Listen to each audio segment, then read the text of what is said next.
ফসলের ন্যায্য দাম, ১০০ দিনের কাজের গ্যারান্টি, শ্রম কোড বাতিল সহ একাধিক দাবিতে পথে নামল বামেরা। মঙ্গলবার বিকেলে বহরমপুরের সিপিএমের জেলা কার্যালয় থেকে বামপন্থী শ্রমিক কৃষক ক্ষেত মজুর সংগঠনের ডাকে একটি মিছিল বেরোয়। সেখান থেকে টেক্সটাইল কলেজ মোড়, জেলা প্রশাসনিক ভবন, লালদিঘি গির্জার মোড় হয়ে সিপিএম পার্টি অফিসে শেষ হয়। তারা সহায়ক মূল্যে ধান কেনা সহ ভাঙন প্রতিরোধের দাবি জানিয়েছেন। একটা আকারে বনে জঙ্গলে বাস করার যে জায়গাটা তৈরি করার জন্য কেন্দ্রীয় সরকার বিভিন্ন আইন তৈরি করে, আর রাজ্য সরকারের কিছু প্রবলেম, সবসময় রাজনৈতিকভাবে উৎপীড়িত হচ্ছে মানুষ।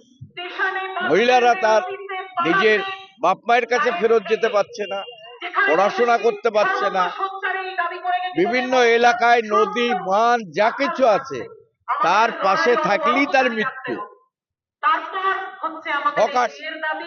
রাস্তায় একটু করে খাবে, দীর্ঘদিন তো করে খাচ্ছে।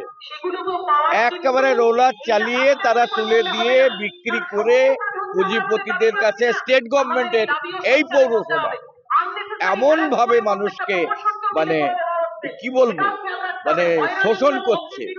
এবং ভালো হচ্ছে, একটা শ্রেণীর মানুষের কাছে একেবারে আওয়াজ তুলে দিচ্ছে 20% মানুষের কাছে।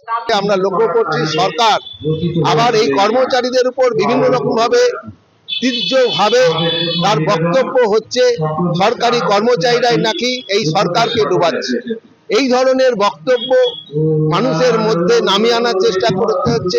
কর্মচারীদের সঙ্গে সাধারণ মানুষের একটা বিভেদ তৈরি করে দেওয়ার চেষ্টা করা হচ্ছে। আমরা এর বিরোধিতা করছি। তাই রাজ্য কোঅর্ডিনেশন কমিটিগতভাবে আমরা যেমন রাজ্য সরকারি কর্মচারীদের আর্থিক বঞ্চনা, মহার্ঘ ভাতার প্রশ্নে 39% মহার্ঘ ভাতা আমার বকেয়া পড়ে রয়েছে। আমরা সমস্ত বিষয় আমরা দেখেছি। আমরা দাবি করেছি যে স্মার্ট মিটার যেটা চালু করার চেষ্টা করা হচ্ছে, সেই স্মার্ট মিটারের বিরুদ্ধেও আমরা আন্দোলন সংগঠিত করেছি।